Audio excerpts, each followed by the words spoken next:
Interdite, j'allongeai la main et je sentis quelque chose de froid et de lisse. Une résistance lisse et froide à un endroit où il ne pouvait y avoir rien d'autre que de l'air. Je recommençai en hésitant encore une fois, et à nouveau ma main se posa sur la vitre d'une fenêtre. À ce moment, j'entendis frapper bruyamment et je regardai autour de moi avant de comprendre que c'étaient mes propres battements de cœur qui retentissaient à mes oreilles. Mon cœur avait eu peur avant que je le sache.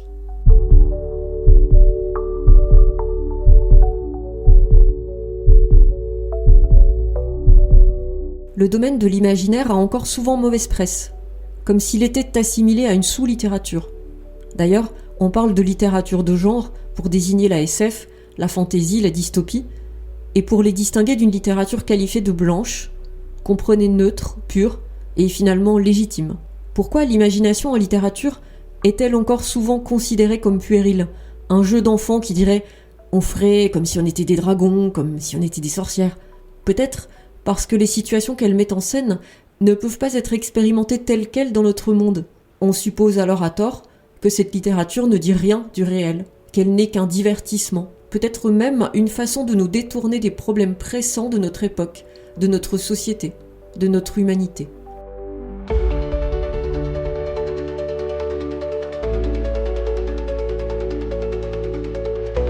Pourtant, l'imaginaire n'est rien d'autre qu'un procédé qui exacerbe des situations réelles.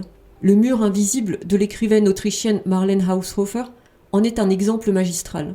Dans ce roman, qu'on ne sait s'il faut qualifier de dystopie, de science-fiction ou de récit psychologique, une femme se réveille un matin dans les montagnes du Tyrol et s'aperçoit qu'un mur invisible l'isole du reste de l'humanité.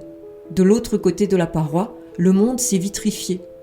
Les silhouettes d'hommes et d'animaux aperçus au loin semblent figées pour toujours. La radio s'est tue. L'héroïne comprend que tout espoir d'entrer en contact avec qui que ce soit va s'avérer vain, qu'une catastrophe s'est produite, peut être fruit d'une expérience scientifique visant la création d'armes nouvelles. Le livre paraît en 1968, en pleine guerre froide. Mais ce contexte géopolitique est vite repoussé à l'arrière-plan. Ce qui domine, c'est le récit de l'intime.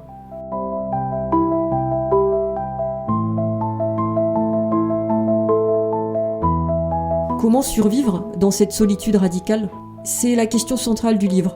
Et ce qui m'intéresse ici, c'est la façon dont le choix d'une situation initiale complètement invraisemblable, absolument fictive, permet à l'autrice de porter jusqu'à son paroxysme la situation vécue par le personnage, et d'entrer donc sans perdre de temps dans l'analyse psychologique qui constitue le vrai cœur du roman. Pour justifier une solitude aussi radicale dans un roman réaliste, il faudrait de longues circonvolutions. Par exemple, il faudrait que le personnage perde son mari, qu'elle tombe en dépression, et que, ravagée par le chagrin, elle décide de se retirer loin du monde, dans un endroit tellement inaccessible qu'aucun être humain ne sera susceptible de l'y trouver, hors de portée bien sûr des ondes radio et des communications téléphoniques. Et puis, il faudrait aussi qu'elle n'ait aucun moyen de changer d'avis et de retourner parmi ses pairs, etc., etc. Bref, que de justifications à trouver pour rendre la situation à peu près vraisemblable. Mais parce que le récit fait ici le pari d'une amorce fondée sur l'imaginaire, nous n'avons aucun besoin de ces explications. Il suffit de dire « J'allongeai la main et je sentis une résistance froide et lisse à un endroit où il ne pouvait y avoir rien d'autre que de l'air. À 3 mètres de moi, existait vraiment quelque chose d'invisible, de lisse et de froid, qui m'empêchait de continuer mon chemin. » On pose l'existence du mur de la même façon qu'on dit En se réveillant un matin après des rêves agités, Grégor Samsa se retrouva dans son lit, métamorphosé en un monstrueux insecte. Ou encore, comme on dirait, dans un trou vivait un hobbit. Il ne viendra à l'idée de personne de pinailler pour savoir par quel tour de passe-passe Grégor est transformé en monstre, ni de chercher à savoir comment le hobbit est arrivé dans le trou, et pas davantage comment il est scientifiquement possible qu'un mur se dresse soudain au milieu des montagnes et que l'humanité au-delà ait été éradiquée en une seule nuit. Le mur est là, et c'est comme ça. On ne se pose pas ces questions parce que dans un roman qui fait le choix de l'imaginaire, on sait que le récit commence après. La justification n'a aucune importance. Le lecteur accepte le pacte fictionnel. le saut dans l'inconnu. Il accepte la suspension de l'incrédulité. Alors, l'invraisemblable devient possible. L'imaginaire, en somme, opère un raccourci. C'est le quai 9/3 d'Harry Potter. On s'élance sur le quai, et on se retrouve d'un coup dans un autre monde. Littéralement, de l'autre côté du mur. Quelle accélération!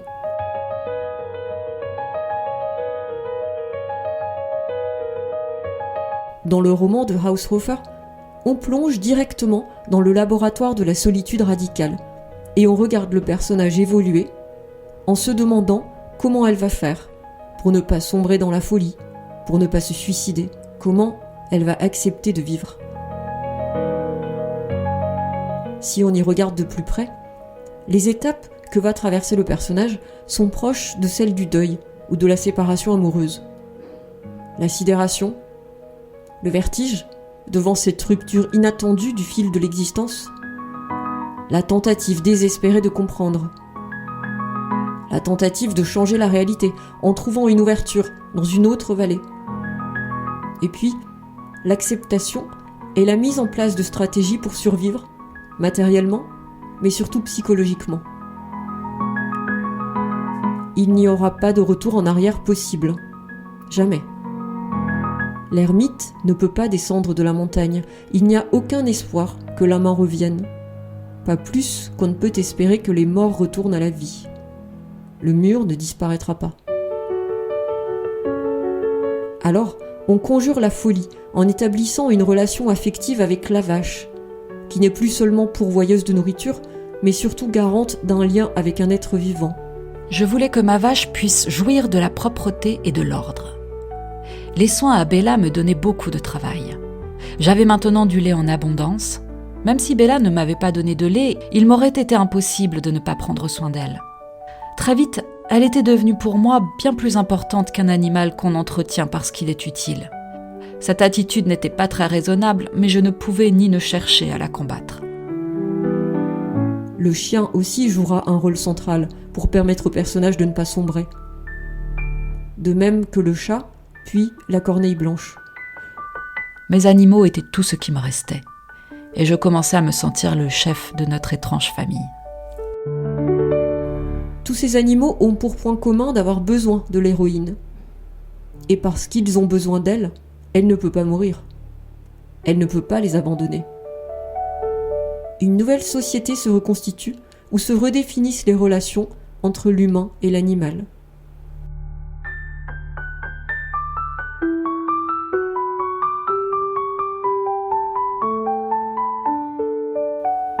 On se met aussi à mesurer le temps, comme un naufragé sur une île déserte. On barre les dates sur le calendrier, on remonte le réveil, pour ne pas perdre le fil, pour ne pas glisser dans l'indistinction, une perte totale des repères qui ouvrirait la voie à une déliquescence de l'esprit. Je pris aussi la ferme résolution de remonter les montres tous les soirs et de rayer chaque jour écoulé sur le calendrier. À cette époque, cela me paraissait très important. Je me cramponnais d'une certaine façon aux rares vestiges de l'ordre des hommes qui étaient encore en ma possession. Je n'ai jamais perdu certaines habitudes. Je fais ma toilette tous les jours, me brosse les dents, lave mon linge et nettoie la maison. Je ne sais pas pourquoi je le fais. J'obéis à une sorte d'exigence intérieure. Si j'agissais autrement, j'aurais sans doute peur de cesser peu à peu d'appartenir au genre humain. Je craindrais de me mettre à ramper sur le sol, sale et puante, en poussant des cris incompréhensibles. On installe des rituels, des gestes, pour produire la nourriture, pour se chauffer, mais aussi pour rythmer le temps. Il y a l'époque des semis, celle des récoltes, le moment où on accompagne la vache dans les alpages. Les gestes du quotidien, des petits rituels, viennent remplir l'existence et peu à peu, par la vertu de la répétition, ils se mettent à justifier l'existence. On fait les choses parce qu'il faudra bien se nourrir et se chauffer. Mais finalement, le fait d'agir devient un but en soi. Un nouvel équilibre s'établit. Une trajectoire intime se dessine. L'héroïne réalise à quel point elle était coupée d'elle-même dans la société bourgeoise, patriarcale, où elle vivait avant la catastrophe. Elle ne faisait qu'y jouer un rôle, le rôle qu'on attendait d'elle. Mère, épouse. Désormais, elle découvre une nouvelle relation au vivant qui l'entoure. Elle est coupée du reste de l'humanité, mais elle n'est plus séparée d'elle-même. Aussi longtemps qu'il y aura dans la forêt un seul être à aimer, je l'aimerai. Et si un jour il n'y en a plus, alors je cesserai de vivre. Aimer et prendre soin d'un être est une tâche très pénible et beaucoup plus difficile que tuer ou détruire. Élever un enfant représente 20 ans de travail. Le tuer ne prend que 10 secondes. D'ailleurs, lorsqu'un homme apparaîtra enfin dans la vallée, ce sera un facteur de déséquilibre, de destruction. Et l'héroïne n'aura d'autre choix que de le tuer. Dans Le langage de la nuit, un essai où elle souligne l'importance des littératures de l'imaginaire, Ursula Le Guin écrit « Un enfant sait très bien que les licornes n'existent pas, mais il sait aussi qu'un livre qui parle des licornes, s'il est bien écrit, dit la vérité. »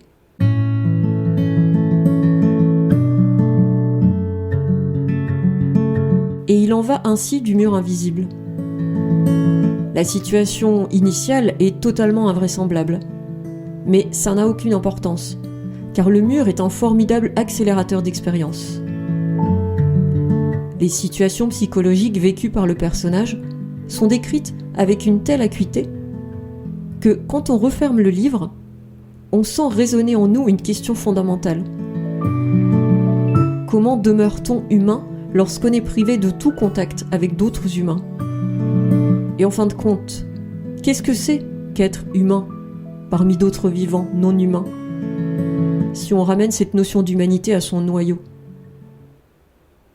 L'imaginaire permet ce retour à l'essence. Alors qu'on pourrait considérer qu'il n'est qu'un artifice, il dépouille en fait la situation analysée de tout superflu. Il le ramène à une vérité brute. L'imaginaire est une boîte de pétri où naissent des mondes, un merveilleux miroir grossissant. Et c'est aussi la loupe avec laquelle on observe ces mondes.